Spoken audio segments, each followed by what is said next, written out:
ಭಾಷಣ ಮಾಡಕ್ಕೆ ಬಂದು ಇಲ್ಲಿ ಹೇಳ್ತಾರೆ 3 ತಿಂಗಳು ಲೇಟ್ ಆಗಿ ಕೊಟ್ಟಿದೀವಿ ಅಂತ. ಇದು ಇಡೀ ಕರ್ನಾಟಕದ ಜನಗಳಿಗೆ ಅವಮಾನ ನನ್ನ ಅಭಿಪ್ರಾಯದಲ್ಲಿ. ನೆಕ್ಸ್ಟ್ ತಮ್ಗೆ ನಾನು ತೋರಿಸ್ತೇನೆ ಈಗ. ನೆಕ್ಸ್ಟ್ ಇದು ನೋಡಿ, ಮೀಟಿಂಗ್ ನೋಟಿಸ್ ನನಗೆ ಸಿಕ್ಕಿರೋ ಅಂತ ಮಾಹಿತಿಗಳು ನಿಮ್ಗೆ ತೋರಿಸ್ತಾ ಇದ್ದೇನೆ. ಈ ನವೆಂಬರ್ 13ನೇ ತಾರೀಕು 3 ಗಂಟೆಗೆ ಮೀಟಿಂಗ್ ಆಗಿದೆ ಅಧಿಕಾರಿಗಳದ್ದು. ಅಗ್ರಿಕಲ್ಚರ್ ಸೆಕ್ರೆಟರಿ ಅವರ ಅಧ್ಯಕ್ಷತೆಯಲ್ಲಿ ನವೆಂಬರ್ 13ಕ್ಕೆ 3 ಗಂಟೆಗೆ ಕೃಷಿ ಭವನದಲ್ಲಿ ಮೀಟಿಂಗ್ ಆಗಿರೋದಕ್ಕೆ ಮೀಟಿಂಗ್ ನೋಟಿಸ್ ಇದು. ಆ ಸೈಡ್ ಬಲ್ಗಡೆದು ತೋರಿಸಿ. ಇದರಲ್ಲಿ ನೋಡಿ, ಇದನ್ನ ಸ್ವಲ್ಪ ದಯವಿಟ್ಟು ಓದ್ಬಿಡ್ತೇನೆ. The undersigned is directed to forward the proposal of grant of financial assistance to Karnataka from national disaster response fund in the wake of drought during Kharif 23. The report of IMCT was discussed in the meeting of SCNEC held on 13/11/23 under the chairpersonship of Secretary, Department of Agriculture. Based on the recommendations of SCNEC, the proposal of financial assistance to Karnataka from NDRF has been prepared. The proposal of financial assistance from NDRF may please be placed for an early consideration of the high level committee. ಯಾವ date? November 20ನೇ ತಾರೀಕು. ಯಾರಿಗೆ ಹೋಗಿದೆ? High level committee. High level committee ಅಧ್ಯಕ್ಷರು ಯಾರು?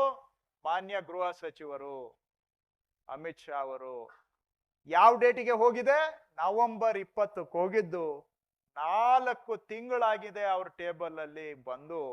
ಸಾಹೇಬರಿಗೆ ಒಂದು meeting ಮಾಡಕ್ಕೆ ಪುರ್ಸೋತಿಲ್ಲ ಕರ್ನಾಟಕದ ರೈತರ ಸಮಸ್ಯೆಗಾಗಿ. ಇನ್ ದ ಮೀನ್ ಟೈಮ್ ನಮ್ ಕರ್ನಾಟಕ ಸರ್ಕಾರವನ್ನ ಉರುಳಿಸ್ಬಿಡ್ತೀವಿ, ಬಾರ್ಲಾಕ್ಬಿಡ್ತೀವಿ ಅಂತ ಅದಕ್ಕೆ ಟೈಮ್ ಸಿಕ್ಕುತ್ತೆ. ಇದೆಲ್ಲ ಪ್ರೊಸೀಜರ್ 10 ನಿಮಿಷ. ಒಂದು HLC ಮೀಟಿಂಗ್ ಮಾಡೋದು 10-15 ನಿಮಿಷ. ಯಾಕಂದ್ರೆ ಅಧಿಕಾರಿಗಳೆಲ್ಲ ರೆಡಿ ಮಾಡಿ ಇಟ್ಟಿರ್ತಾರೆ. ಒಂದು ಫಾರ್ಮ್ಯಾಲಿಟಿಗೆ ಮೀಟಿಂಗ್ ಮಾಡಬೇಕು, ಕಮ್ಮಿ ಮಾಡಿ ಜಾಸ್ತಿ ಮಾಡಿ ಅಂತ ಕೇಳ್ಬೋದು ಅಷ್ಟೇ. ಬಿಟ್ರೆ 15 ನಿಮಿಷದಲ್ಲಿ ಮೀಟಿಂಗ್ ಆಗೋಗುತ್ತೆ. 15 ನಿಮಿಷ ಮೀಟಿಂಗ್ ಮಾಡಕ್ಕೆ ನವೆಂಬರ್ 20ನೇ ತಾರೀಕಿಂದ ಇಲ್ಲಿವರೆಗೂ ಕೂಡ ಅವ್ರಿಗೆ ಟೈಮ್ ಸಿಕ್ಕಿಲ್ಲ. ಕರ್ನಾಟಕದ ಓಟು ಬೇಕು, ಕರ್ನಾಟಕದ ನೋಟು ಬೇಕು, ಆದ್ರೆ ಕರ್ನಾಟಕದ ರೈತರಿಗೆ ಬರಗಾಲದ ಪರಿಹಾರ ಕೊಡ್ಲಿಕ್ಕೆ 15 ನಿಮಿಷ ಸಭೆ ಮಾಡ್ಲಿಕ್ಕೆ ಪುರ್ಸೋತಿಲ್ಲ. ಇದು ಅವ್ರಿಗೆ ಹೋಗಿರುವಂತಹದ್ದು. High level committee headed by home minister.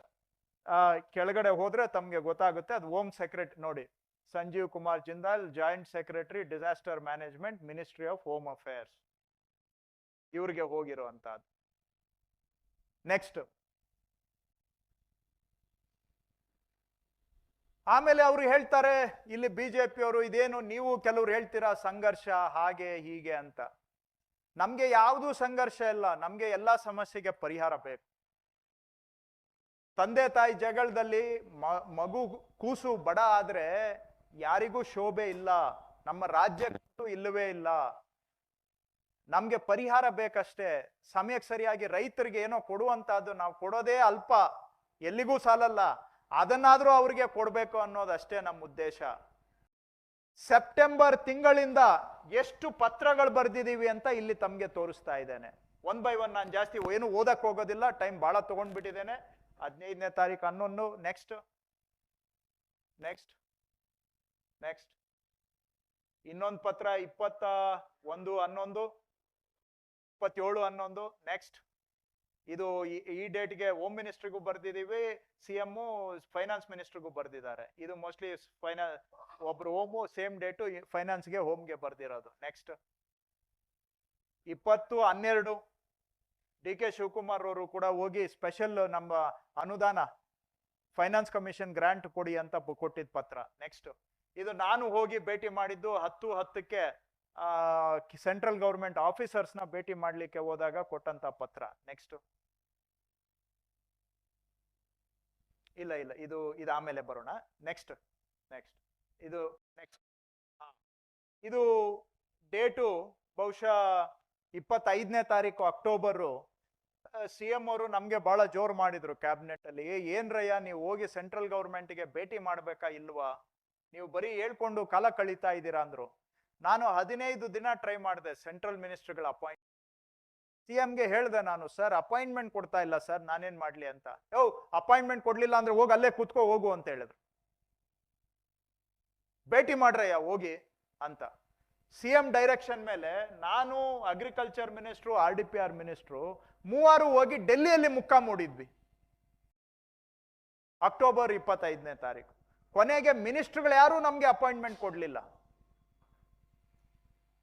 ಇನ್ ಏನ್ ಮಾಡೋದು ಅಂತ ನಾವು ಮಂತ್ರಿಗಳು ಅನ್ನೋದನ್ನು ಸ್ವಲ್ಪ ಪಕ್ಕಕ್ಕೆ ಇಟ್ಟು ನಾವು ಅಗ್ರಿಕಲ್ಚರ್ ಸೆಕ್ರೆಟರಿಯನ್ನ ಭೇಟಿ ಮಾಡಿದ್ವಿ. 3 ಮಂತ್ರಿಗಳು ಹೋಗಿ ಸೆಕ್ರೆಟರಿಯನ್ನ ಭೇಟಿ ಮಾಡೋದು ಹೆಂಗಿದೆ ನೋಡಿ. ನಮ್ಮ ಸ್ವಾಭಿಮಾನವನ್ನ ಯಾಕೆ ನುಂಗ್ಕೊಂಡು ಮಾಡಿದ್ವಿ ಅಂದ್ರೆ ರಾಜ್ಯದ ಹಿತಕ್ಕಾಗಿ ಏನೋ ಒಂದು ಪರಿಹಾರ ಸಿಗಲಿ ಅಂತ ಅಗ್ರಿಕಲ್ಚರ್ ಸೆಕ್ರೆಟರಿನ ಮೀಟ್ ಮಾಡಿ ಅವ್ರ ಕೈಗೆ ನಮ್ಮ ರಿಕ್ವೆಸ್ಟ್ ಅನ್ನ ಕೊಟ್ಟಂತಹದ್ದು ಬರಗಾಲ ಪರಿಹಾರಕ್ಕಾಗಿ. ನೆಕ್ಸ್ಟ್ ಅಷ್ಟು ಸಾಲದು ಅಂತೇಳಿ ಇವರು ಹೋಮ್ ಸೆಕ್ರೆಟರಿ ಹೋಮ್ ಸೆಕ್ರೆಟರಿ ಆಫೀಸ್ಗೆ ಹೋಗಿ ಅವ್ರ ಹತ್ರನೇ ನಾವು ಅವ್ರ ಕೈಗೆ ಮೆಮೊರಾಂಡಮ್ ಅನ್ನ ಕೊಟ್ಟಿದ್ವಿ. ನಮ್ಮ ಡಿಸಾಸ್ಟರ್ ಮ್ಯಾನೇಜ್ಮೆಂಟ್ ಪ್ರಿನ್ಸಿಪಲ್ ಸೆಕ್ರೆಟರಿ ಅವರು ಇದ್ದಾರೆ, ಅವ್ರ ಜೊತೆಗೆ ಹೋಗಿ ನಾವು ಅವ್ರಿಗೆ ಲೆಟರ್ ಅನ್ನ ಕೊಟ್ಟು ರಿಕ್ವೆಸ್ಟ್ ಮಾಡಿದ್ವಿ. ಅವ್ರ ಆಫೀಸ್ಗೆ ಹೋಗಿ ನಾವು 3 ಮಿನಿಸ್ಟರ್ಗಳು ಸೇರ್ಕೊಂಡು cabinet sub committee agriculture secretary, home ಸೆಕ್ರೆಟರಿಗೆ ಭೇಟಿ ಮಾಡಿದ್ದು. ನೆಕ್ಸ್ಟ್ ಅದಾದ್ಮೇಲೆ ಬಹುಶಃ ನವೆಂಬರ್ ತಿಂಗಳಲ್ಲಿ ನಾನು ಮತ್ತೆ ಚಲುವರಾಯ ಸ್ವಾಮಿ ಅವರು ಕೃಷಿ ಸಚಿವರು ಹೋಗಿ ಮೇಡಮ್ ನಿರ್ಮಲಾ ಸೀತಾರಾಮನ್ ಅವ್ರಿಗೆ ಭೇಟಿ ಮಾಡಿದೆ. ಬಹುಶಃ ಅವ್ರು ಮರ್ತೋಗ್ಬಿಟ್ಟಿದ್ದಾರೆ. ಮೇಡಮ್ ಎಲ್ಲ ಪ್ರೋಸೆಸ್ ಆಗೋಗಿದೆ, ಫೈನಲ್ ಡಿಸಿಷನ್ಗೆ ಬಂದಿದೆ, ದಯವಿಟ್ಟು ಮಾಡಿ ಅಂತ ನವೆಂಬರ್ 25ನೇ ತಾರೀಕೇನೋ ಅವ್ರಿಗೆ ಹೋಗಿ ಭೇಟಿ ಮಾಡಿದ್ವಿ. ಇದು ಮೋಸ್ಟ್ಲಿ ಮೇಡಮ್ಗೆ ಜ್ಞಾಪಕ ಇಲ್ಲ, ಅದಕ್ಕೆ ಅವ್ರು ಹೇಳ್ತಾ ಇದ್ದಾರೆ 3 ತಿಂಗಳು ಲೇಟ್ ಆಗಿ ಅಂತ.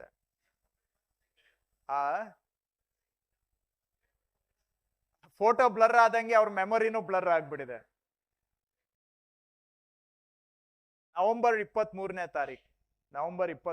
ತಾರೀಕು ಹಣಕಾಸು ಸಚಿವರ ಹತ್ರನೇ ಹೋಗಿ ಭೇಟಿ ಮಾಡಿ ಕೆಲವೆಲ್ಲ ಗೈಡ್ಲೈನ್ಸ್ ಚೇಂಜ್ ಮಾಡಿ ಅಂತಾನು ಹೇಳ್ಬಿಟ್ಟು ಬೇಗ ಡಿಸಿಷನ್ ತಗೊಳ್ಳಿ ಅಂತ ನಾನು ಅಗ್ರಿಕಲ್ಚರ್ ಮಿನಿಸ್ಟರ್ ಇಬ್ರು ಹೋಗಿ ಭೇಟಿ ಮಾಡಿದ್ವಿ. ಪತ್ರಿಕೆಗಳಲ್ಲೂ ಬಂದಿದೆ, ಅವತ್ತು ಬೇಕಾದ್ರೆ ನೀವು ಕ್ರಾಸ್ ಚೆಕ್ ಮಾಡ್ಕೋಬಹುದು. ನೆಕ್ಸ್ಟ್ ಸಾಲದು ಅಂತೇಳಿ ನಾನು CM ಅವರಿಬ್ರು ಹೋಗಿ ಮಾನ್ಯ ಗೃಹ ಸಚಿವರನ್ನ ಭೇಟಿ ಮಾಡಿ ಸ್ವಲ್ಪ ಅವರು ಸಮಾಧಾನ ಆಗ್ಲಿ ಅಂತ ಹೇಳಿ ಒಂದು ಮೈಸೂರು ಪೇಟ ಶಾಲು ಎಲ್ಲ ಹಾಕಿದ್ವಿ. ಸರ್ ಇದು ರಿಯಲ್ ಗಂಧದಾರ ಹಾಕಿದೀವಿ, ಫೇಕ್ ಅಲ್ಲ.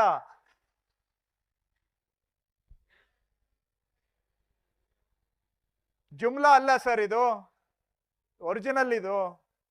ಆಮೇಲೆ ಈ ಫೋಟೋ ಇದನ್ನ ಇಷ್ಟಕ್ಕೆ ಕ್ರಾಪ್ ಮಾಡೋಣ ಅಂತ ನೋಡ್ದೆ, ಆಮೇಲೆ ಬೇಡ ಇವರಿಬ್ರು ಇರ್ಲಿ ಅಂತ. ಯಾಕೆ ಅಂದ್ರೆ ಸಾಕ್ಷಿ ಬೇಕಲ್ಲ ನಮ್ಗೆ. ಯಾಕಂದ್ರೆ ಈಗ ಏನ ಕಾಲ ಹಂಗಾಗ್ಬಿಟ್ಟಿದೆ, ಸತ್ಯಕ್ಕಿಂತ ಸುಳ್ಳೇ ನಂಬುವಂತ ಕಾಲ ಆಗ್ಬಿಟ್ಟಿದೆ. ಇವತ್ತು ಇನ್ನೊಂದು ನಾನು ಮಾನ್ಯ ಗೃಹ ಸಚಿವರು ಇಲ್ಲಿ ಬಂದು ಏನೇನೋ ಹೇಳ್ಬಿಟ್ಟು ಹೋಗಿದ್ದಾರೆ, 3 ತಿಂಗಳು ಲೇಟ್ ಆಗಿ ಕೊಟ್ಟಿದ್ದಾರೆ ಅಂತ. ಆವತ್ತು ನಾವು ಹೋಗಿ ಮುಖ್ಯಮಂತ್ರಿಗಳು ಹೇಳಿದ್ರು, ಮಿಸ್ಟರ್ ಶಾ ಈ ತರ ಬರಗಾಲ ಆಗಿದೆ, ನಾವು ಮೆಮೊರಾಂಡಮ್ ಕೊಟ್ಟಿದ್ದೀವಿ, ಮೆಮೊರಾಂಡಮ್ ಮೇಲೆ ನಿಮ್ ಸೆಂಟ್ರಲ್ ಟೀಮು ವಿಸಿಟ್ ಮಾಡಾಗಿದೆ, ಅವರ ರೆಕಮೆಂಡೇಶನ್ಸ್ ಎಲ್ಲ ಫೈನಲೈಸ್ ಆಗೋಗಿದೆ, ಅವರು ನಿಮಗೆ ನವೆಂಬರ್ 20ನೇ ತಾರೀಕು ಕಳಿಸ್ಕೊಟ್ಟಿದ್ದಾರೆ. ಈ ಭೇಟಿ ಮಾಡಿದ ದಿನ ಡಿಸೆಂಬರ್ 20ನೇ ತಾರೀಕು, ನಾವು 1 ತಿಂಗಳಾಗಿದೆ. ತಾವು ಒಂದು ಮೀಟಿಂಗ್ ಡೇಟ್ ಫಿಕ್ಸ್ ಮಾಡಿಬಿಟ್ಟು ದಯವಿಟ್ಟು ಒಂದು ತೀರ್ಮಾನ ತಗೊಂಡು ರೈತರಿಗೆ ಬರಬೇಕಾಗಿರೋ ಪರಿಹಾರ ಬಿಡುಗಡೆ ಮಾಡಿಬಿಡಿ ಅಂತ ನಾವು ಮುಖ್ಯಮಂತ್ರಿಗಳು ಕೇಳಿದ್ರು ಗೃಹ ಸಚಿವರಿಗೆ. ಗೃಹ ಸಚಿವರು ಒಂದೇ ಉತ್ತರ ಕೊಟ್ಟರು ಖಡಕ್ ಆಗಿ, ಸಿದ್ದರಾಮಯ್ಯ ಜಿ ಮೇ ಇಸಿ 23rd ಡಿಸೆಂಬರ್ 23ನೇ ತಾರೀಕು ನಾನು ಮೀಟಿಂಗ್ ಮಾಡ್ತೇನೆ ಅಂತ ಮಾತು ಕೊಟ್ರು. ಅವತ್ತು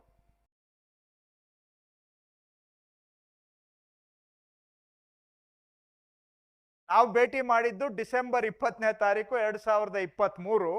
ಅವ್ರು ಹೇಳಿದ್ದು ಕೂಡ ಡಿಸೆಂಬರ್ 23, 2023, 24 ಅಲ್ಲ. ಅದನ್ನ ಅವರೇ ಸ್ಪಷ್ಟೀಕರಿಸ್ಬೇಕು, ಯಾಕಂದ್ರೆ ಆ ಜುಮ್ಲಾ ಲ್ಯಾಂಗ್ವೇಜ್ ನಮ್ಗೆ ಬರೋದಿಲ್ಲ. ನಾವು ತಿಳ್ಕೊಂಡಿದ್ದು ಆ ಡಿಸೆಂಬರ್ 23ಕ್ಕೆ ಮೀಟಿಂಗ್ ಮಾಡ್ತಾರೆ ಅಂತ. ಇವತ್ತು ನಾನು ನಿಮ್ಮ ಸಮ್ಮುಖದಲ್ಲಿ ಚಾಲೆಂಜ್ ಮಾಡ್ತಾ ಇದ್ದೇನೆ ಗೃಹ ಸಚಿವರಿಗೆ ಮತ್ತೊಮ್ಮೆ, ಡಿಸೆಂಬರ್ 23ನೇ ತಾರೀಕು ನೀವು ಮೀಟಿಂಗ್ ಮಾಡ್ತೀನಿ HLCದು ಅಂತ ಹೇಳಿದ್ರ ಇಲ್ವಾ? ಸತ್ಯ ಹೇಳಿ ಕರ್ನಾಟಕದ ಜನಗಳಿಗೆ. ನಾನು ಸಿಎಂ ಅಷ್ಟೇ ಅಲ್ಲ, ನಮ್ಮ ರಾಜ್ಯದ ಎಂಪಿಗಳು GC ಚಂದ್ರಶೇಖರ್ ಹನುಮಂತಯ್ಯನವರು ಅವತ್ತು ಎಂಪಿಗಳಿದ್ರು, ಸಾಕ್ಷಿ ಇದ್ದಾರೆ. ಅವ್ರನ್ನ ಬೇಕಾದ್ರೆ ನೀವು ಯಾರು ಬೇಕಾದ್ರೂ ಮೀಡಿಯಾದವ್ರು ಕೇಳ್ಬೋದು. ಏನ್ ಸ್ವಾಮಿ ತಾವು ಅವತ್ತು ಆ ಮೀಟಿಂಗ್ ಅಲ್ಲಿ ನಿಮ್ದು ಫೋಟೋ ಹಾಕ್ಬಿಟ್ಟವ್ರೆ, ಏನೋ ಇವರು ರೆವಿನ್ಯೂ ಮಿನಿಸ್ಟ್ರು ಫೋಟೋನ ಎಡಿಟ್ ಮಾಡ್ಬಿಟ್ಟು ನಿಮ್ದು ಸೇರಿಸ್ಬಿಟ್ಟಂಗವ್ರೆ, ನೀವು ಇದ್ರ ಆ ಮೀಟಿಂಗ್ ಅಲ್ಲಿ? ಅಮಿತ್ ಶಾ ಅವ್ರು ಏನಾದ್ರು HLC ಮೀಟಿಂಗ್ ಮಾಡೋದಕ್ಕೆ ಟೈಮ್ ಕೊಟ್ರ ಅಂತ ಕೇಳಿಬೇಕಾ? ಡಿಸೆಂಬರ್ 23ನೇ ತಾರೀಕು ಮೀಟಿಂಗ್ ಮಾಡ್ತೀನಿ ಅಂತ ಹೇಳಿ ಏಪ್ರಿಲ್ 1ನೇ ತಾರೀಕು ಇಲ್ಲಿ ಬಂದ್ಬಿಟ್ಟು ರಿಪೋರ್ಟ್ ಕೊಟ್ಟಿದ್ದೆ 3 ತಿಂಗಳು ಲೇಟು ಅಂತ ಸುಳ್ಳು ಹೇಳ್ತಾರೆ ಅಂದ್ರೆ ಇವ್ರಿಗೆ ಹೊಟ್ಟೆಯಲ್ಲಿ ಒಳ್ಳೇದು ಬಗಿಬೇಕು ಅಂತ ಇದೆಯಾ ಕರ್ನಾಟಕಕ್ಕೆ, ಅಥವಾ ಅನ್ಯಾಯ ಮಾಡ್ಬೇಕು ಅಂತಿದ್ಯಾ? ನಾನು ಹಿಂದೇನು ಹೇಳಿದ್ದೇನೆ, ಇವತ್ತು ಹೇಳ್ತೇನೆ, ಸರ್ಕಾರದಲ್ಲಿರೋರ್ಗೆ ತಾಯಿ ಹೃದಯ ಇರಬೇಕು. ನಮ್ಗೆ ಗೊತ್ತಿದ್ದು ಗೊತ್ತಿಲ್ಲದೆ ನಮ್ಮಿಂದ ತಪ್ಪಾಗುತ್ತೆ, ಆದ್ರೆ ಅದನ್ನ ಸರಿ ಮಾಡ್ಕೋಬೇಕು ವಾಸ್ತವಾಂಶ ಗೊತ್ತಾದಾಗ. ನಮ್ಗೆ ಹೇಳಿದ್ರಿ ಡಿಸೆಂಬರ್ 23ಕ್ಕೆ ಮೀಟಿಂಗ್ ಮಾಡ್ತೀನಿ ಅಂತೇಳಿ, ಅದಾಗಿ 3 ತಿಂಗಳಾದ್ಮೇಲೆ ಬಂದು 4 ತಿಂಗಳಾದ್ಮೇಲೆ ಬಂದು ಇಲ್ಲಿ ಹೇಳ್ತೀರಿ ರಿಪೋರ್ಟ್ ಕೊಟ್ಟಿದ್ದೆ 3 ತಿಂಗಳು ಲೇಟು ಅಂತೇಳಿ.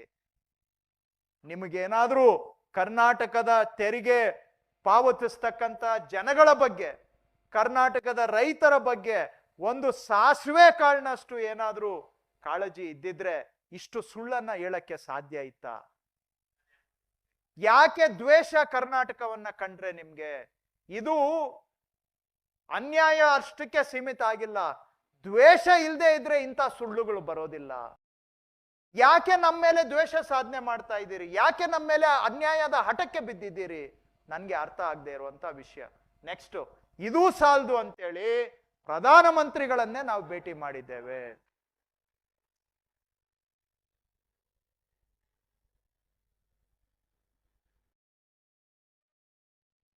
ಇಲ್ಲ ಹಾಕಿದ್ವಿ, ಅದಕ್ಕೂ ಮೆಮೊರಾಂಡಮ್ ಕೊಡ್ತಾ ಇರೋ ಫೋಟೋ ಹಾಕಿದ್ದೀನಿ, ಅದು ಇದೆ.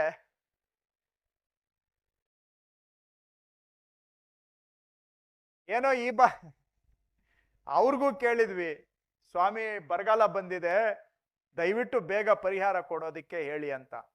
ಅವರು ಎಲ್ಲ ಕತೆ ಹೇಳಿದ್ರು, ಗುಜರಾತ್ ಅಲ್ಲಿ ನಾನು ಬಹಳ ಬರಗಾಲಗಳು ನೋಡಿದ್ದೇನೆ, ಅದ್ ಮಾಡಿದ್ದೇನೆ ಇದ್ ಮಾಡಿದ್ದೀನಿ ಅಂತೆಲ್ಲ ಹೇಳಿ ಕೊನೆಗೆ ಮತ್ತೆ ಕೇಳಿದ್ವಿ, ಸ್ವಾಮಿ ಬೇಗ ಮೀಟಿಂಗ್ ಮಾಡಕ್ ಹೇಳಿ ಅಂತ. ನೈ ಮೇ ಇಮಿಡಿಯೇಟ್ಲಿ ಮೇ ತುರಂತ್ ಬೋಲ್ दूंगा, ತುರಂತ್ ಮೀಟಿಂಗ್ ಕರಾ ದೇಂಗೆ, ಆಪ್ಕೋ ಜೋ ಆನಾ ಹೈ ವೋ ದೇ ದೇಂಗೆ ಅಂತ ಹೇಳಿದ್ರು. ಯಾವತ್ತು? ಡಿಸೆಂಬರ್ 19ನೇ ತಾರೀಕು. ಎಲೆಕ್ಷನ್ ಅನೌನ್ಸ್ ಆಗೋದಕ್ಕಿಂತ ಮೂರು ತಿಂಗಳು ಮೊದಲು. ಇವಾಗ ಹೇಳ್ತಾರೆ ಎಲೆಕ್ಷನ್ ಕಮಿಷನ್ಗೆ ರೆಫರ್ ಮಾಡಿದೀವಿ ಅಂತ. ನಾನು ಚಾಲೆಂಜ್ ಮಾಡ್ತೇನೆ, ಎಲೆಕ್ಷನ್ ಕಮಿಷನ್ಗೆ ರೆಫರ್ ಮಾಡಿದೀವಿ ಅಂತ ಹೇಳಿ 1 ವಾರ ಆಯ್ತಲ್ಲ, 1 ವಾರದಲ್ಲಿ ಇಲ್ಲಿವರೆಗೂ ಯಾವತ್ತಾದ್ರೂ ಎಲೆಕ್ಷನ್ ಕಮಿಷನ್ಗೆ ರೆಫರ್ ಮಾಡಿರೋ ಒಂದು ದಾಖಲೆ ತೋರಿಸಿದಾರ? ಸುಮ್ಮನೆ ಬಂದ್ಬಿಟ್ಟು ಕರ್ನಾಟಕದ ಜನಗಳಿಗೆ ಅನ್ಯಾಯ, ಮೋಸ, ಅದರ ಮೇಲೆ ಏನಾದ್ರೂ ಕೇಳಿದ್ರೆ ಬರೀ ಸುಳ್ಳು, ನಾವೇನಾದ್ರೂ ನಮ್ಮ ಹಕ್ಕು ಕೇಳಿದ್ರೆ ನಮ್ಗೆ ಬರೀ ಅವಮಾನದ ಬೈಗುಳಗಳು. ಯಾಕೆ ಈ ತರ ನಮ್ಮ ಮೇಲೆ ದೌರ್ಜನ್ಯ? ನೆಕ್ಸ್ಟ್, ಇದರ ಬಗ್ಗೆ ಇನ್ನೇನು ಹೆಚ್ಚಿಗೆ ಹೇಳಲಿಕ್ಕೆ ಹೋಗೋದಿಲ್ಲ. ಈಗ ಅವ್ರು ಹೇಳ್ತಾರೆ ಇವರು 3 ತಿಂಗಳು ಲೇಟ್ ಆಗಿ ಕೊಟ್ರು ಅಂತ. ನಿಮ್ಗೆ ನಾನು ಈ ಸ್ಲೈಡ್ ತೋರಿಸಿ ಫಸ್ಟ್. ಈ ಜನವರಿ 23ನೇ ತಾರೀಕು ಜನವರಿ 24ರಲ್ಲಿ ನ್ಯಾಷನಲ್ ಡಿಸಾಸ್ಟರ್ ಮ್ಯಾನೇಜ್ಮೆಂಟ್ ಅಥಾರಿಟಿ ಅಂತ ಇದೆ ಸೆಂಟ್ರಲ್ ಗವರ್ಮೆಂಟ್ ಅಲ್ಲಿ. ಅವರು ಎಲ್ಲಾ ರಾಜ್ಯಗಳಿಗೆ ಒಂದು ಪತ್ರವನ್ನ ಬರೆದಿದ್ದಾರೆ. ನೋಡಿ, ನಾವೊಂದು ಸಭೆ ಮಾಡಿದ್ವಿ, ಈ ಸಭೆಯಲ್ಲಿ ಕೆಲವು ಚರ್ಚೆಗಳಾಗಿದ್ದಾವೆ, ಆ ಸಭೆಯ ನಡವಳಿಗಳನ್ನ ಎಲ್ಲಾ ರಾಜ್ಯಗಳಿಗೆ ಕಳಿಸ್ಕೊಟ್ಟಿದ್ದಾರೆ, ಮಿನಿಟ್ಸ್ ಆಫ್ ದ ಮೀಟಿಂಗ್. ಏನ್ ಕಳಿಸ್ಕೊಟ್ಟಿದ್ದಾರೆ ಅಂತ ನಾನು ತಮಗೆ ತೋರಿಸ್ತೇನೆ. ಇಲ್ಲಿಗೆ ಬನ್ನಿ. ಇದು ಕೇಂದ್ರ ಸರ್ಕಾರದ ಸಂಸ್ಥೆ. ಈ ಲೆಟರ್ ಅನ್ನ ಕಳಿಸ್ಕೊಟ್ಟಿರೋದು ಕೇಂದ್ರ ಸರ್ಕಾರದ ಗೃಹ ಸಚಿವರ ಅಧ್ಯಕ್ಷತೆಯಲ್ಲಿ ನಡೆದ ಸಭೆಯ ನಡವಳಿ. ರಿಪೀಟ್ ಮಾಡ್ತೇನೆ, ಕೇಂದ್ರ ಸರ್ಕಾರದ ಕೃಷಿ ಕಾರ್ಯದರ್ಶಿಗಳ ಅಧ್ಯಕ್ಷತೆಯಲ್ಲಿ ನಡೆದ ಸಭೆಯ ನಡವಳಿ ಇದು. An exemplar model for this decentralized approach is the Karnataka KSDMA model of climate resilient panchayats, which can serve as a insightful prototype to be replicated for its efficacy across all states. ಕರ್ನಾಟಕದ model ಅನ್ನ exemplary model ಇದೆ, ಇದನ್ನ ಬೇರೆ ರಾಜ್ಯಗಳು ಅನುಸರಿಸಬೇಕು. ಮುಂದುವರೆದು ಹೇಳ್ತಾರೆ secretary ಅಂದ್ರೆ agriculture secretary. The agriculture secretary also emphasise the adoption of replication of the Karnataka model for drought declaration. Repeat ಮಾಡ್ತೇನೆ ದಯವಿಟ್ಟು. The secretary also emphasized the adoption for replication of the Karnataka model for drought declaration. ಅಂದ್ರೆ ಕರ್ನಾಟಕದವರು ಬರಗಾಲ ಘೋಷಣೆಗೆ ಅನುಸರಿಸಿರುವ ಮಾದರಿ ಇಡೀ ದೇಶಕ್ಕೆ ಒಂದು ಮಾದರಿ, ಇದನ್ನ ಬೇರೆ ರಾಜ್ಯಗಳು ಕೂಡ ಅನುಸರಿಸಬೇಕು ಅಂತ ಹೇಳಿ ಸೆಂಟ್ರಲ್ ಗವರ್ಮೆಂಟ್ ಲೆಟರ್ ಹಾಕಿದೆ. ಇದಕ್ಕಿಂತ ಪ್ರೂಫ್ ಬೇಕಾ ಸ್ವಾಮಿ? ಇನ್ನೇನ್ ಪ್ರೂಫ್ ಕೊಡ್ಬೇಕು ನಾನು? ಕರ್ನಾಟಕದ ಬರಗಾಲ ಘೋಷಣೆಗೆ ಅನುಸರಿಸಿರುವ ಮಾದರಿ ಇಡೀ ದೇಶಕ್ಕೆ ಒಂದು ಉದಾಹರಣೆ.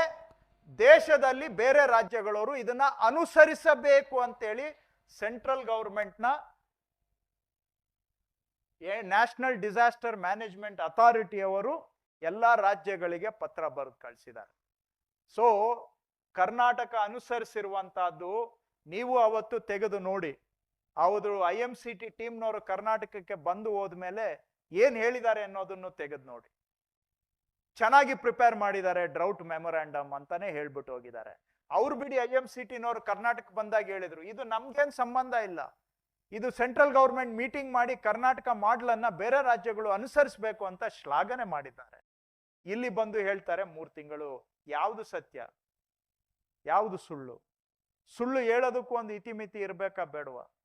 ನೆಕ್ಸ್ಟ್, ಕರ್ನಾಟಕಕ್ಕೆ ಸಂಕ್ಷಿಪ್ತವಾಗಿ ನಾನು ಟಚ್ ಮಾಡ್ತೇನೆ ಬೇರೆ ವಿಷಯಗಳಲ್ಲಿ ಆಗ್ತಾ ಇರೋ ಅನ್ಯಾಯದ ಬಗ್ಗೆ. ನೆಕ್ಸ್ಟ್ ನೋಡಿ, ಭದ್ರಾ ಮೇಲ್ದಂಡೆ ಯೋಜನೆ ಮಧ್ಯ ಕರ್ನಾಟಕಕ್ಕೆ ಬಹಳ ಅವಶ್ಯಕತೆ ಇರತಕ್ಕಂತ ಯೋಜನೆ. ಮಧ್ಯ ಕರ್ನಾಟಕ ಭಾಗದಲ್ಲಿ ಕೂಡ ಅನೇಕ ಭಾಗಗಳು ಬರಪೀಡಿತ ಇದ್ದಾವೆ. ಅದು ನಮ್ಮ ಚಿಕ್ಕಮಗಳೂರು ಜಿಲ್ಲೆಯ ಬಯಲ್ಸೀಮೆ ಪ್ರದೇಶ, ಚಿತ್ರದುರ್ಗ ಜಿಲ್ಲೆ, ತುಮಕೂರು, ಇವೆಲ್ಲ ಬಯಲ್ಸೀಮೆ ಪ್ರದೇಶಗಳು ಪದೇ ಪದೇ ಬರಗಾಲಕ್ಕೆ ಒಳಗಾಗ್ತಕ್ಕಂಥ ಪ್ರದೇಶಗಳು. ಅಲ್ಲಿಗೆ ನಾವು ಅಪ್ಪರ್ ಭದ್ರಾ ಯೋಜನೆಯನ್ನ ಕೈಗೆತ್ಕೊಂಡಿದ್ದೇವೆ. ಆ ಅಪ್ಪರ್ ಭದ್ರಾ ಯೋಜನೆಗೆ ಕೇಂದ್ರ ಸರ್ಕಾರದವರು ಹೋದ ವರ್ಷದ ಬಜೆಟ್ ನಲ್ಲಿ 5300 ಕೋಟಿ ಘೋಷಣೆ ಮಾಡಿದ್ರು. ನಿಮ್ಗೆ ಅದು ತೋರಿಸ್ತೇನೆ. ಸ್ಲೈಡ್ 31ಕ್ಕೆ ಹೋಗಿ. 31. ಇದು ಬಜೆಟ್ 2000 ಒಂದು ನಿಮಿಷ, ಈಗ ಕ್ಲಿಯರ್, ಇಲ್ಲಿ ಯಾವುದು ಕನ್ಫ್ಯೂಷನ್ ಬೇಡ. 2023-24ನೇ ಸಾಲಿನ budget central government, speech of Nirmala Sitharaman, minister of finance, February 1, 2023. ಕರೆಕ್ಟಾ? ಸೊ ನೆಕ್ಸ್ಟ್ ಈ ಕಡೆ ಬನ್ನಿ. ನೀವು ಅದರಲ್ಲಿ ಪ್ಯಾರಾಗ್ರಾಫ್ 39, ಇದು ಪಬ್ಲಿಕ್ ಡಾಕ್ಯುಮೆಂಟ್. ಈಗ ನಾನು ಮಾತಾಡ್ತಾ ಇದ್ದಂಗೆ ನೀವು ಗೂಗಲ್ ಮಾಡಿ ತೆಗೆದು ನೋಡ್ಬೋದು. ಪ್ಯಾರಾಗ್ರಾಫ್ 39ರಲ್ಲಿ water for drought prone region ಅಂತೇಳಿ, in the drought prone central region of Karnataka, central assistance of 5300 crore will be given to Upper Bhadra project to provide sustainable micro irrigation and filling up of surface tanks for drinking water. 5300 ಕೋಟಿ ಕೊಡ್ತೀವಿ ಅಂತ central budget ನಲ್ಲಿ ಘೋಷಣೆ ಮಾಡಿದ್ದಾರೆ. ಇದಾದ್ಮೇಲೆ ರಾಜ್ಯ ಸರ್ಕಾರ ಬೇಕಾದಷ್ಟು ಪತ್ರ ಬರೆದಿದ್ದೇವೆ. DK ಶಿವಕುಮಾರ್ ಅವರು, ಉಪಮುಖ್ಯಮಂತ್ರಿಗಳು ಮತ್ತು ಜಲಸಂಪನ್ಮೂಲ ಸಚಿವರು ಬೇಕಾದಷ್ಟು ಬಾರಿ ಹೋಗಿ ಕೇಂದ್ರ ಸರ್ಕಾರದಲ್ಲಿ ಜಲಸಂಪನ್ಮೂಲ ಸಚಿವರನ್ನ ಭೇಟಿ ಮಾಡಿ ರಿಕ್ವೆಸ್ಟ್ ಮಾಡಿ ಬಂದಿದ್ದಾರೆ. ಈ 5300 ಕೋಟಿಯಲ್ಲಿ 53 ಪೈಸಾ ಕೂಡ ಬಂದಿಲ್ಲ. ಯಾಕೆ ಈ ಅನ್ಯಾಯ? ನೀವೇ ನಿಮ್ಮ ಬಜೆಟ್ ಅಲ್ಲಿ ಅನೌನ್ಸ್ ಮಾಡಿದಿರಿ 5300 ಕೋಟಿ ಅಪ್ಪರ್ ಭದ್ರಾ ಯೋಜನೆಗೆ ಕೊಡ್ತೇವೆ ಅಂತ ಅನೌನ್ಸ್ ಮಾಡಿರೋದು. ಇದು ಅವ್ರ budget promise tabled in the parliament ಇದನ್ನ ಮಂಜೂರು ಮಾಡಿದೆ. ಒಮ್ಮೆ ಪಾರ್ಲಿಮೆಂಟ್ ಮಂಜೂರು ಮಾಡಿದ ಮೇಲೆ 5,300 ಕೋಟಿಯಲ್ಲಿ 53 ಪೈಸಾ ಕೂಡ ನೀವು ಕೊಡದೆ ಮಧ್ಯ ಕರ್ನಾಟಕಕ್ಕೆ ಮಾಡಿರುವುದು ಅನ್ಯಾಯ ಅಲ್ವಾ? ಯಾಕೆ ಅನ್ಯಾಯ? ಕರ್ನಾಟಕದಲ್ಲಿ ನೀರು ನಮಗೆ ಜ್ವಲಂತ ಸಮಸ್ಯೆ. ಇರೋ ನೀರನ್ನು ಉಪಯೋಗ ಮಾಡ್ಕೊಳ್ಳೋಣ ಅಂದ್ರೆ ಅಪ್ಪರ್ ಭದ್ರಾ ಯೋಜನೆ ಮಾಡೋಣ ಅಂತ ಹೇಳಿದ್ರೆ ಬಜೆಟ್ ಅಲ್ಲಿ ಘೋಷಣೆ ಮಾಡ್ತೀರಿ, ಸೆಂಟ್ರಲ್ ಗವರ್ಮೆಂಟ್ ಬಜೆಟ್ ಅಲ್ಲಿ, ಆದ್ರೆ ಕರ್ನಾಟಕಕ್ಕೆ 3 ನಾಮ ಹಾಕ್ತೀರಿ. ನಾನು ಮೇಡಮ್ಗೆ ಕೇಳ್ತೇನೆ, ಮೇಡಮ್ ತಾವು ಹೇಳಿದ್ದೀರಿ ಇವತ್ತು ಕೂಡ ನಾವು ಯಾವುದೂ ಅನ್ಯಾಯ ಮಾಡಿಲ್ಲ ಅಂತೇಳಿ ಅಂತ. ಹಾಗಾದ್ರೆ ಮೇಡಮ್, ತಮ್ಮ ಬಜೆಟ್ ಸ್ಪೀಚ್ ಅಲ್ಲಿ ತಮ್ಮ ಬಾಯಾರೆ ತಾವು ಮಾತಾಡಿದಂತ ಮಾತು, ಬಾಯಾರೆ ಪಾರ್ಲಿಮೆಂಟ್ಗೆ ಕೊಟ್ಟಂತಹ ಮಾತು, ತಾವು ಬಾಯಾರೆ ನೀವು ಕರ್ನಾಟಕದ ಜನಗಳಿಗೆ ಕೊಟ್ಟಂತಹ ಭರವಸೆ 5,300 ಕೋಟಿಯಲ್ಲಿ 1 ರೂಪಾಯಿಯೂ ಕೊಟ್ಟಿಲ್ಲಲ್ಲ ಮೇಡಮ್, ಇದು ಅನ್ಯಾಯ ಹೌದಾ ಅಲ್ವಾ? ಅಪ್ಪರ್ ಭದ್ರಾ ಯೋಜನೆ ಮಧ್ಯ ಕರ್ನಾಟಕಕ್ಕೆ.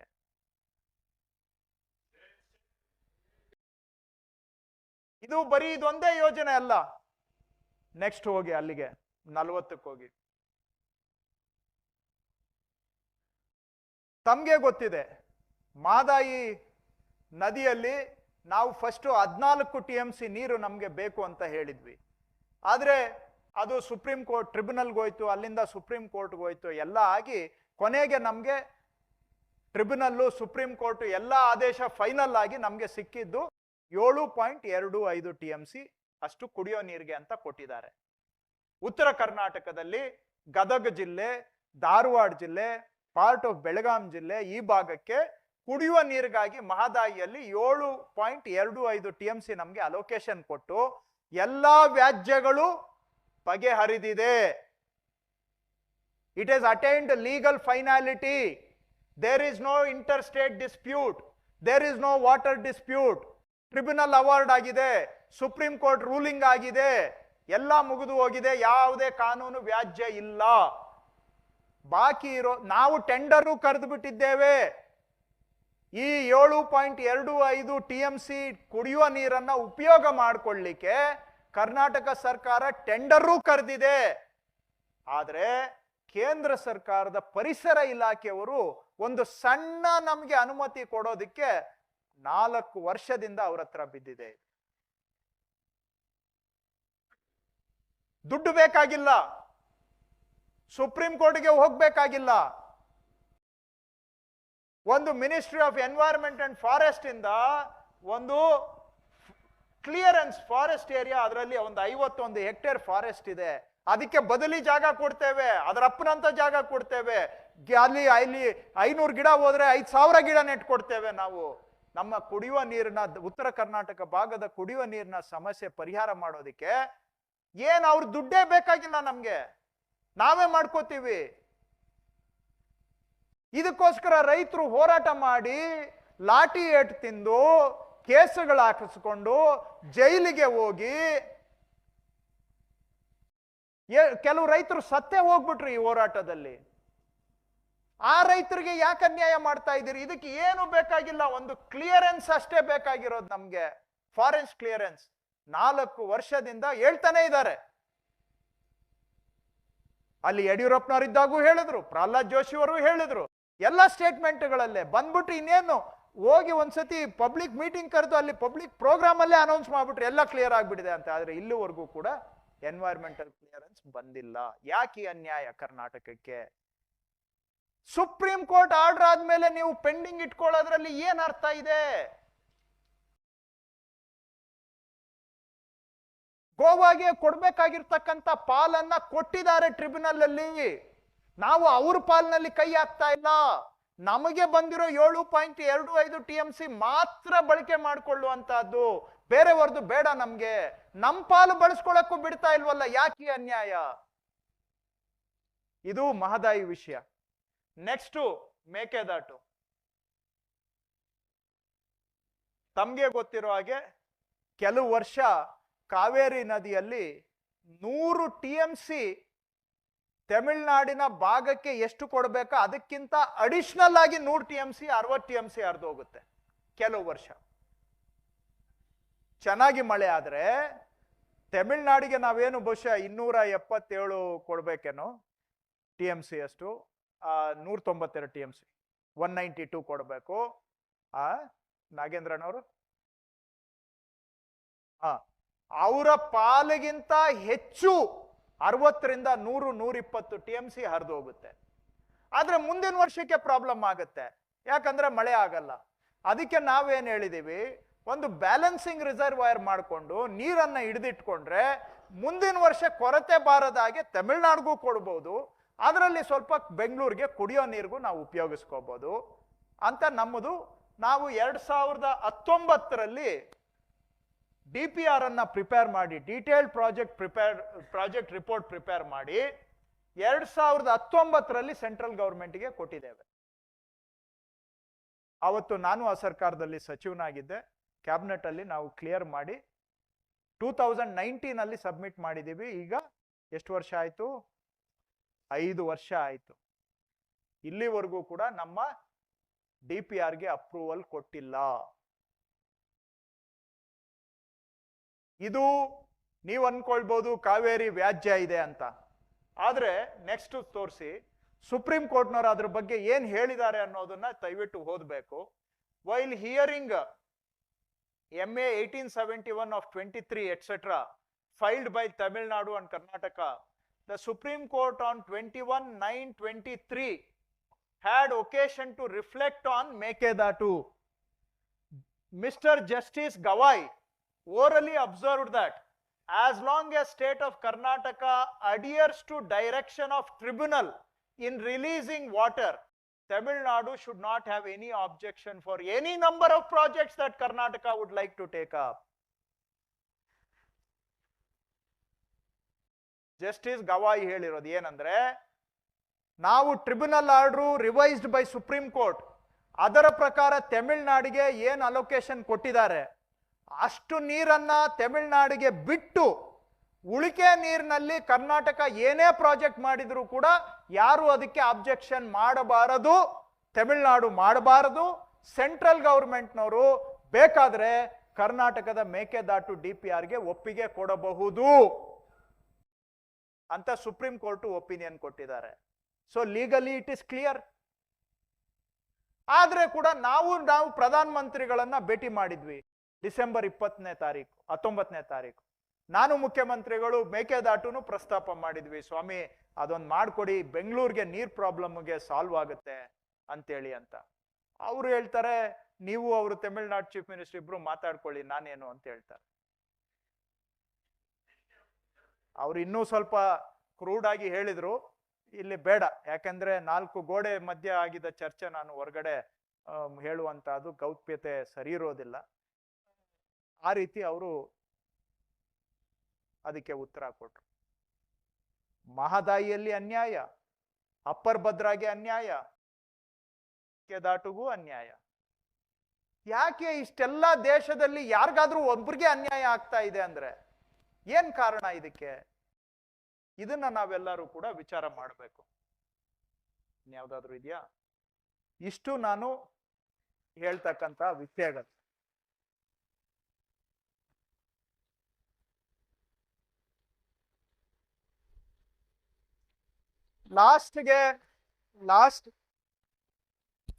ಲಾಸ್ಟ್ಗೆ ನಾನು ಇಷ್ಟೇ ಹೇಳ್ತೇನೆ, ನಾವು ಸಂಘರ್ಷದಲ್ಲಿ ನಮ್ಗೆ ಆಸಕ್ತಿ ಇಲ್ಲ, ವ್ಯಾಜ್ಯದಿಂದ ಯಾರಿಗೂ ಲಾಭ ಇಲ್ಲ. ನಾನು ಆರಂಭದಲ್ಲಿ ಹೇಳಿದೆ, ಯಾಕೆ ಇವಾಗ ಇದೆಲ್ಲ ಪ್ರಸ್ತುತ ಅಂದ್ರೆ 16ನೇ ಹಣಕಾಸು ಆಯೋಗದವರು ಅವರ ಸಭೆಗಳನ್ನ ಆರಂಭ ಮಾಡಿದ್ದಾರೆ. ಇವಾಗ ನಾವು ಈ ವಿಷಯಗಳನ್ನ ಎತ್ಕೊಂಡು ಹೋರಾಟ ಮಾಡ್ಲಿಲ್ಲ. ಈಗ ಹೋದ್ ಬಾರಿನೂ ನಾನು 15th ಫೈನಾನ್ಸ್ ಕಮಿಷನ್ ಮುಂದೆ ನಮ್ಮ ರಾಜ್ಯದಿಂದ ISN ಪ್ರಸಾದ್ ಅವರೊಬ್ರು ಮಾತಾಡಿದ್ರು, ಫೈನಾನ್ಸ್ ಸೆಕ್ರೆಟರಿ. ಅವ್ರು ಬಿಟ್ರೆ ನಾನೊಬ್ಬನೇ ಮಾತಾಡಿದ್ದು ಆವತ್ತು, ಇನ್ಯಾರು ಮಾತಾಡ್ಲಿಲ್ಲ. ನಾವು ಬಹಳ ಅವ್ರ ಮೇಲೆ ನಂಬಿಕೆ ಇಟ್ಟು ಎಲ್ಲ ಫ್ಯಾಕ್ಟ್ಸ್ ಅಂಡ್ ಫಿಗರ್ಸ್ ಅನ್ನ ಸಮೇತವಾಗಿ ನಾವು ಅವರಿಗೆ JW ಮ್ಯಾರಿಯಟ್ ಹೋಟೆಲ್ನಲ್ಲಿ ಮನವಿ ಕೊಟ್ವಿ, ರಾಜ್ಯಕ್ಕೆ ನ್ಯಾಯ ಕೊಡಿ ಅಂತ. ಆದ್ರೆ ಅವರು ನಮ್ಗೆ ಬಹಳ ಅನ್ಯಾಯ ಮಾಡಿದ್ರು. ಅಲ್ಲಿಗೆ ಏನು ಸಾರಾಂಶ ಅಂದ್ರೆ, ನಾವು ಏನೋ ಅವರು ನಮ್ಮ ಮೇಲೆ ನಂಬಿಕೆ ಇಟ್ಟಿದ್ದಾರೆ ಅಂತ ನಾವು ಅವ್ರ ಮೇಲೆ ನಂಬಿಕೆ ಇಟ್ಟು ಪುಸ್ತಕದ ಪ್ರಕಾರವಾಗಿ ನಡ್ಕೊಂಡ್ರೆ ಇವತ್ತಿನ ಕಾಲದಲ್ಲಿ ನ್ಯಾಯ ಸಿಗೋದಿಲ್ಲ. ಇವತ್ತೇನಾದ್ರೂ 16ನೇ ಹಣಕಾಸು ಆಯೋಗದಿಂದ ಕರ್ನಾಟಕಕ್ಕೆ ನ್ಯಾಯ ಸಿಗಬೇಕು ಅಂತ ಹೇಳಿದ್ರೆ ನಾವೆಲ್ಲ ಜಾಗೃತರಾಗಿ ಇಡೀ ರಾಜ್ಯದವರು ನಮಗೆ ನ್ಯಾಯ ಬೇಕು, ತೆರಿಗೆಯಲ್ಲಿ ನಮ್ಮ ಹಕ್ಕು, ನಮ್ಮ ಪಾಲು ಬೇಕು ಅಂತ ನಾವು ಎದ್ದೇಳಲಿಲ್ಲ ಅಂತ ಹೇಳಿದ್ರೆ 16ನೇ ಹಣಕಾಸು ಆಯೋಗದಲ್ಲಿ ಮತ್ತೊಮ್ಮೆ ನಮಗೆ ಅನ್ಯಾಯ ಆಗುತ್ತೆ. ಆ ಅನ್ಯಾಯ ಆಗಬಾರದು ಅಂತೇಳಿ ನಾವು ಈ ವಿಷಯದ ಧ್ವನಿ ಎತ್ತುತ್ತಾ ಇರೋದು. ಎರಡನೇ ವಿಷಯ ತಾವು ಅರ್ಥ ಮಾಡ್ಕೋಬೇಕು. ಅವರು ಇವತ್ತು ಮಾನ್ಯ ಪ್ರಧಾನ ಮಂತ್ರಿಗಳು ಪಾರ್ಲಿಮೆಂಟ್ ಅಲ್ಲಿ ನಮ್ಮ ಬಗ್ಗೆ ಈ ನಮ್ಮ ಹಕ್ಕು ಕೇಳಿದ ತಕ್ಷಣ ನಾವು ಏನೋ ನಾವು ಆಂಟಿ ನ್ಯಾಷನಲ್ ಅನ್ನೋ ತರ ಮಾತಾಡಿದ್ದನ್ನು ತಾವು ಕೇಳಿಸ್ಕೊಂಡಿದ್ದೀರಾ. ಇದು ಹಿಂಗೇನೆ ಬ್ರಿಟಿಷರು ಆಡಳಿತ ಮಾಡುವಾಗ ಭಾರತೀಯರು ನಮ್ಗೆ ಸ್ವಾತಂತ್ರ್ಯ ಬೇಕು ಅಂತ ಕೇಳಿದಾಗ ಬ್ರಿಟಿಷರು ಅವ್ರನ್ನ ಕರೆದು ಚೇರ್ ಹಾಕಿ ಮುತ್ತಿಕ್ಲಿಲ್ಲ, ಅವ್ರಿಗೆ ಗುಂಡೆ ಇಟ್ರು. ಇವರು ಟೆರರಿಸ್ಟ್ಗಳು ಅಂತ ಸ್ವಾತಂತ್ರ್ಯ ಹೋರಾಟಗಾರರನ್ನ ಟೆರರಿಸ್ಟ್ ಅಂತ ಕರೆದು ಅವ್ರ ಮೇಲೆ ಸೆಡಿಷನ್ ಕೇಸ್ ಹಾಕಿದ್ರು.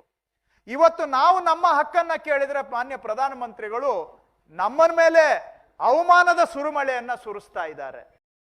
ನಾವು ಹಕ್ಕನ್ನ ಕೇಳಿದ್ರೆ ಏನೋ ನಾವು ಒಕ್ಕೂಟ ವ್ಯವಸ್ಥೆಯಲ್ಲೇ ಛಿದ್ರ ತರ್ತಾ ಇದ್ದೇವೆ ಅಂತ ನಮ್ಮ ಮೇಲೆ ಆರೋಪ ಮಾಡ್ತಾರೆ.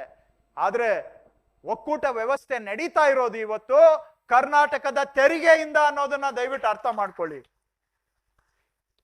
ಸೊ ನಾವು ಕೇಳ್ತಾ ಇರೋದು ನಮ್ಮ ರಾಜ್ಯಕ್ಕೆ ನ್ಯಾಯ ಕೇಳ್ತಾ ಇದ್ದೇವೆ.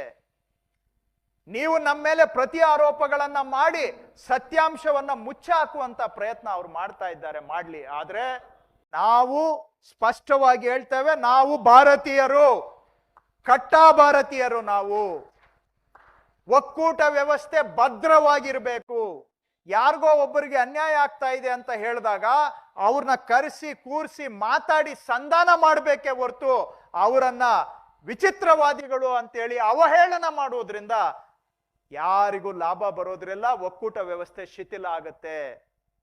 ಒಂದು ಸಂಸಾರ ನಡೆಸ್ತಕ್ಕಂಥ ಯಜಮಾನ ಮನೆಯಲ್ಲಿ ಯಾರಾದ್ರೂ ಮಗನೋ ಮಗಳೋ ಅನ್ಯಾಯ ಆಗ್ತಾ ಇದೆ ಅಂತ ಅವ್ರಿಗೆ ತಿಳಿದ್ರೆ ಅವರನ್ನ ಕರೆಸಿ ಮಾತನಾಡಿ ಏನ್ ಅನ್ಯಾಯ ಆಗಿದೆ ಅಂತ ಅರ್ಥ ಮಾಡ್ಕೊಂಡು ಅವ್ರಿಗೂ ಕೂಡ ನ್ಯಾಯ ಕೊಡುವಂತ ಕೆಲಸ ಮನೆ ಯಜಮಾನ ಮಾಡ್ಬೇಕೆ ಬಿಟ್ರೆ, ಯಾರೋ ಮಗನೋ ಮಗಳೋ ನನಗೆ ಅನ್ಯಾಯ ಆಗ್ತಾ ಇದೆ ಅಂತ ಹೇಳಿದ್ರೆ ಮನೆಯಿಂದ ಹೊರಗೆ ಹೋಗುವಂತ ಹೊರಗೆ ಹಾಕಿದ್ರೆ ಮನೆ ಏಳಿಗೆ ಆಗತ್ತಾ?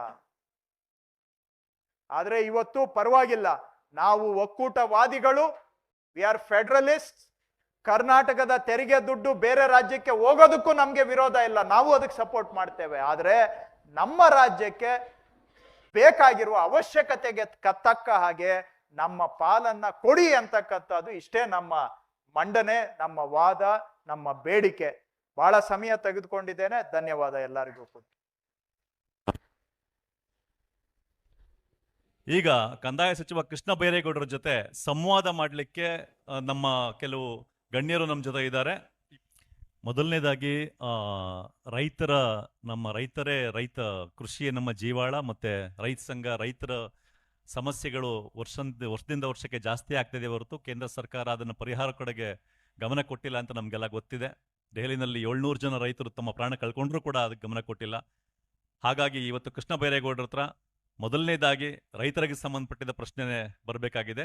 ನಮ್ಮ ಕರ್ನಾಟಕ ರಾಜ್ಯ ರೈತ ಸಂಘದ ಅಧ್ಯಕ್ಷರಾದಂಥ ಬಡಗಲಪುರ ನಾಗೇಂದ್ರರವರು ಸಂಬಂಧಪಟ್ಟಂತ ಅನಿಸಿಕೆ ಅಥವಾ ಪ್ರಶ್ನೆಯನ್ನ ಕೇಳಬೇಕು ಅಂತ ಮೊದಲನೇ ಕೇಳ್ತಾರೆ. ಕೃಷ್ಣ ಬೈರೇಗೌಡ್ರೆ, ಎಲ್ಲ ಇಲ್ಲಿ ನಡೆದಿರುವಂಥ ಎಲ್ಲ ಸ್ನೇಹಿತರೆ, ಪ್ರಶ್ನೆಗಳು ಏನೂ ಇಲ್ಲ ಅನ್ಕೊಂಡಿದ್ದೀನಿ ನಾನು.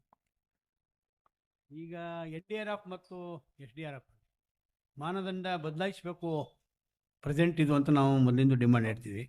ಅದ್ರ ಬಗ್ಗೆ ರಾಜ್ಯ ಸರ್ಕಾರದಿಂದ ಪ್ರಯತ್ನಗಳು ನಡೆದಿದ್ದಾವ. ಒಂದು, ಈಗ ಸುಪ್ರೀಂ ಕೋರ್ಟ್ಗೆ ಹೋಗಿದ್ದೀರಿ, ರಿಟ್ ಪಿಟಿಷನ್ ಹಾಕಿದ್ದೀರಿ, ಅದರಿಂದ ನ್ಯಾಯ ಸಿಗ್ಬೋದಾ ಅನ್ನೋ ಎರಡು ಎಷ್ಟಂತ ಕೇಳ್ತೇನೆ. ಈಗ ನಾಗೇಂದ್ರ ಅವರು ಹೇಳಿದ ಪ್ರಶ್ನೆಗೆ SDRF NDRF ನ ನಾರ್ಮ್ಸ್ ಚೇಂಜ್ ಆಗಬೇಕು ಅನ್ನೋದು ಮೊದಲಿನಿಂದಲೂ ಕೂಡ ರೈತ ಸಂಘಟನೆಗಳು, ರೈತರು ವಾದನೂ ಇದೆ. ನಾವು ಕೂಡ ಅವ್ರ ಜೊತೆಗೆ ಮೊದಲಿನಿಂದ ಹೋರಾಟದಲ್ಲಿ ಇದ್ದೇವೆ. ನಾವು ಕೂಡ ಈ ಜುಲೈ ತಿಂಗಳಲ್ಲೇ ಪ್ರಧಾನ ಮಂತ್ರಿಗಳಿಗೆ ಪತ್ರನೂ ಬರೆದಿದ್ದೇವೆ. ಆಮೇಲೆ ಗೃಹ ಸಚಿವರು ಒಂದು ಮೀಟಿಂಗ್ ಕರೆದಿದ್ರು ಜೂನ್ 13ನೇ ತಾರೀಕು, ನಾನು ಹೋಗಿದ್ದೆ ಅದಕ್ಕೆ. ಆ ಮೀಟಿಂಗ್ ನಲ್ಲೂ ಕೂಡ ನಾವು ಇದನ್ನ ಈ ಮಾನದಂಡಗಳು ಬದಲಾವಣೆ ಮಾಡಬೇಕು ಅಂತ ಒತ್ತಾಯ ಮಾಡಿದ್ವಿ. ಪ್ರೈಮ್ ಮಿನಿಸ್ಟ್ರು ಮತ್ತೆ ಹೋಮ್ ಮಿನಿಸ್ಟರ್ನ ಮೀಟ್ ಮಾಡಿದಾಗ್ಲೂ ಕೂಡ ಈ ಇಶ್ಯೂನ ನಾವು ರೈಸ್ ಮಾಡಿದೀವಿ. ಆದ್ರೆ ದುರಾದೃಷ್ಟ ಅವರು ಇದಕ್ಕೆಲ್ಲ ಜಾಸ್ತಿ ಗಮನ ಕೊಡೋದಿಲ್ಲ ಅಂತ ನನ್ನ ಅಭಿಪ್ರಾಯ. ಇಷ್ಟೊತ್ತು ಹೇಳಿದ್ದು ಫ್ಯಾಕ್ಟು, ಈಗ ನಾನು ಹೇಳ್ತಾ ಇರೋದು ನನ್ನ ಅಸೆಸ್ಮೆಂಟ್. ಅವರು ಯಾವುದನ್ನು ಕೂಡ ಗಂಭೀರವಾಗಿ ಕಿವಿ ಮೇಲೆನೆ ಹಾಕೊಳ್ಳೋ ಸ್ವಭಾವ ನನ್ಗಂತೂ ಕಾಣ್ಲಿಲ್ಲ. ನಾವು ಹೇಳಿದ್ದೇವೆ, ಅಟ್ಲೀಸ್ಟ್ ನಿರ್ಮಲಾ ಸೀತಾರಾಮನ್ ರವರು ಸ್ವಲ್ಪ ಕೇಳಿಸ್ಕೊಂಡ್ರು. ನಾವು ಹೇಳಿದ್ವಿ, ಮೇಡಮ್ ಜನಕ್ಕೆ ರೈತರಿಗೆ ಉತ್ತರ ಕೊಡೋದು ಕಷ್ಟ ಆಗ್ತಾ ಇದೆ, ಇದೆಲ್ಲ ಓಬಿ ರಾಯನ್ ಕಾಲದ ರೇಟ್ಗಳನ್ನ ಇಟ್ಕೊಂಡು ಪರಿಹಾರ ಕೊಟ್ರೆ ಬಹಳ ಡಿಫೆಂಡ್ ಮಾಡ್ಕೊಳ್ಳೋದು ಕಷ್ಟ ಆಗ್ತಾ ಇದೆ ಮೇಡಮ್, ಸ್ವಲ್ಪ ನೀವಾದ್ರೂ ಹೇಳಿ ರಿವೈಸ್ ಮಾಡಿಸಿ ಅಂತ ಅವ್ರ ಹತ್ರ ಅಟ್ಲೀಸ್ಟ್ ಅಷ್ಟಾದ್ರೂ ಮಾತಾಡೋದಕ್ಕೆ ನಮ್ಗೆ ಅವಕಾಶ ಸಿಕ್ಕಿತ್ತು. ಇನ್ನ ಬೇರೆಯವರು ಪ್ರೈಮ್ ಮಿನಿಸ್ಟ್ರು, ಹೋಮ್ ಮಿನಿಸ್ಟ್ರು ಅವರು ಏನೂ ಅದಕ್ಕೆ ಆಯ್ತು ನೋಡ್ತೀವಿ ಮಾಡ್ತೀವಿ ಅಂತಾರೆ ಬಿಟ್ರೆ ಅದೇನಾದ್ರ ಕಡೆಗೆ ಗಮನ ಕೊಟ್ಟಂಗೂ ಕೂಡ ಕಾಣ್ಲಿಲ್ಲ ನಮ್ಗೆ. ಆದ್ರೆ ಆ ಪ್ರಯತ್ನವನ್ನ ನಾವು ಮುಂದುವರಿಸ್ತೇವೆ.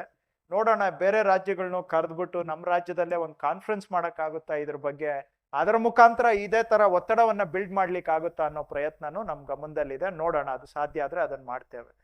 ಸುಪ್ರೀಂ ಕೋರ್ಟಿಗೆ ನಾವು ಕೇಸ್ ಹಾಕಿದ್ದೇವೆ, ಅದನ್ನ ನಾನು ಆಗ್ಲೇ ಹೇಳಲಿಲ್ಲ.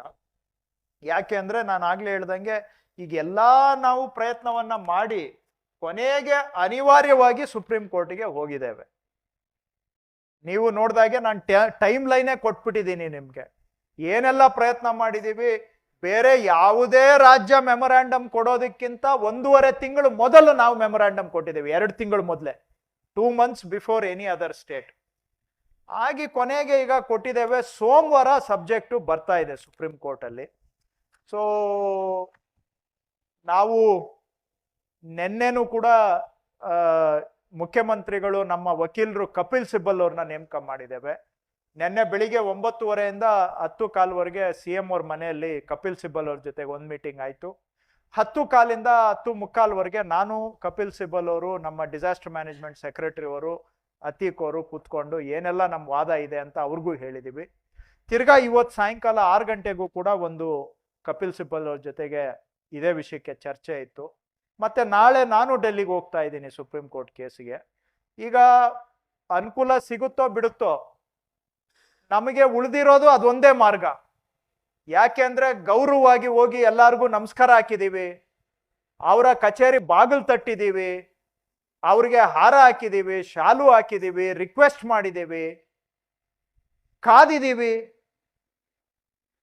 ಸೆಂಟ್ರಲ್ ಗೌರ್ಮೆಂಟ್ ರೂಲ್ಸ್ ಹೇಳುತ್ತೆ 1 ತಿಂಗಳು ಒಳಗಡೆ ತೀರ್ಮಾನ ಮಾಡಬೇಕಾಗಿತ್ತು, ಅಂದ್ರೆ ನವೆಂಬರ್ 20ಕ್ಕೆ ತೀರ್ಮಾನ ಆಗೋಗ್ಬೇಕಾಗಿತ್ತು.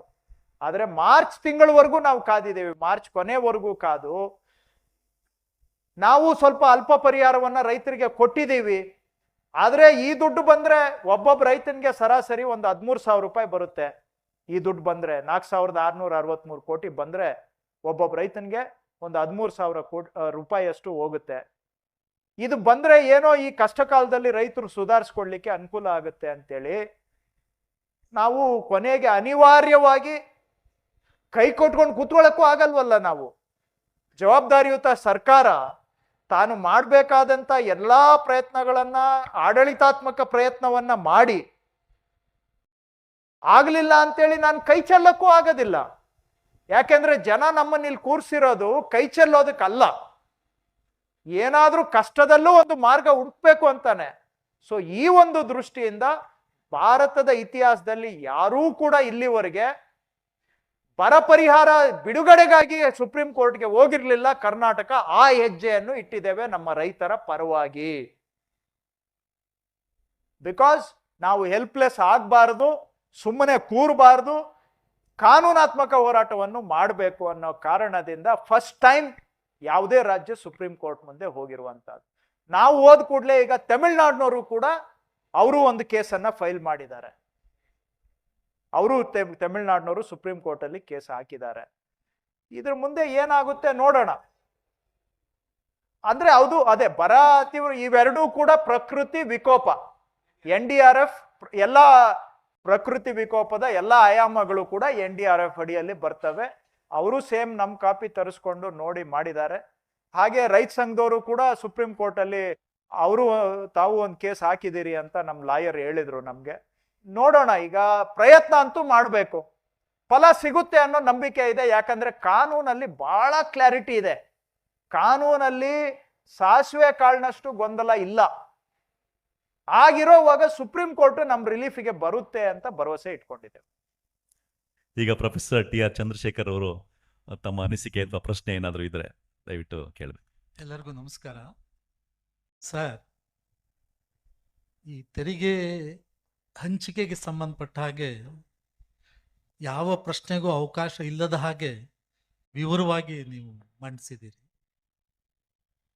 ಇದು ತೆರಿಗೆ ಹಂಚಿಕೆಗಿಂತ ಹೆಚ್ಚಾಗಿ ಒಕ್ಕೂಟ ತತ್ವಕ್ಕೆ ಸಂಬಂಧಪಟ್ಟ ಹಾಗೆ ಪ್ರಶ್ನೆ ಇದೆ. ಸಂವಿಧಾನದ ಒಕ್ಕೂಟ ತತ್ವವನ್ನ ವಿಕೃತಗೊಳಿಸ್ತಾ ಇರುವಂತಹ, ಭ್ರಷ್ಟಗೊಳಿಸ್ತಾ ಇರುವಂತಹ ಕ್ರಮ ಇದು. ಕೇವಲ ಕರ್ನಾಟಕಕ್ಕೆ ಅಷ್ಟೇ ಅಲ್ಲ. ಮತ್ತು ಬೈರೇಗೌಡರು ಮತ್ತೆ ಮತ್ತೆ ಹೇಳಿದ ಹಾಗೆ ಕರ್ನಾಟಕ ಇಡೀ ದೇಶದ ಜನಸಂಖ್ಯೆಯಲ್ಲಿ 5%, ಭೌಗೋಳಿಕ ವಿಸ್ತೀರ್ಣದಲ್ಲಿ 5%, ಆದರೆ ದೇಶದ GDPಯಲ್ಲಿ 9% ನಮ್ಮ ಕಾಣಿಕೆ ಇದೆ. ಮತ್ತು ಡೈರೆಕ್ಟ್ ಟ್ಯಾಕ್ಸ್ನಲ್ಲಿ ನಾವು 2ನೇ ಸ್ಥಾನದಲ್ಲಿದ್ದೇವೆ. ಇಂಥ ರಾಜ್ಯಕ್ಕೆ ಅನ್ಯಾಯ, ತೆರಿಗೆ ಹಂಚಿಕೆಗೆ ಸಂಬಂಧಪಟ್ಟಾಗ ಅನ್ಯಾಯ ಮಾಡೋದ್ರಿಂದ ಕೇವಲ ಕರ್ನಾಟಕಕ್ಕಲ್ಲ, ಇಡೀ ದೇಶದ ಆರ್ಥಿಕ ಅಭಿವೃದ್ಧಿಗೆ ಇದು ಅಪಾಯ ತರ್ತದೆ ಅನ್ನೋ ಮಾತನ್ನು ಹೇಳಿದ್ದೀರಿ. ಮತ್ತು ಪ್ರಾರಂಭದಲ್ಲಿ ಹಣಕಾಸು ಮಂತ್ರಿಗಳ ಮಾತುಗಳನ್ನು ಕ್ಲಿಪ್ಪನ್ನು ಹಾಕಿದ್ರಿ. ಅದರಲ್ಲಿ ಒಂದು ವಾಕ್ಯ ಬಿಟ್ಬಿಟ್ಟಿದ್ದೀರಿ. ಅದು ವರದಿಯಾಗಿದೆ ಪತ್ರಿಕೆಗಳಲ್ಲಿ. ಸಿದ್ದರಾಮಯ್ಯನವರು ಈ ಪ್ರಶ್ನೆ ಎತ್ತಿದಾಗ, ಈ ಪ್ರಶ್ನೆಗೆ ಅವರು ಸಂಸತ್ನಲ್ಲಿ ಫೆಬ್ರವರಿ 8ನೇ ತಾರೀಕು ಉತ್ತರ ಕೊಡ್ತಾ ಇಟ್ ಈಸ್ ಸಪರೇಟಿಸ್ಟ್ ಮೈಂಡ್ ಸೆಟ್ ಅನ್ನೋ ಪದ ಬಳಸಿದ್ದಾರೆ. ಪ್ರಧಾನ ಮಂತ್ರಿಗಳು ಅದನ್ನೇ ಹೇಳಿ. ಇದು ಅತ್ಯಂತ ಅವಮಾನಕರ. ಇಡೀ ಕರ್ನಾಟಕದ 7 ಕೋಟಿ ಜನಕ್ಕೆ ಮಾಡಿರುವಂತ ಅಪಮಾನ. ನಮ್ಮ ಹಕ್ಕು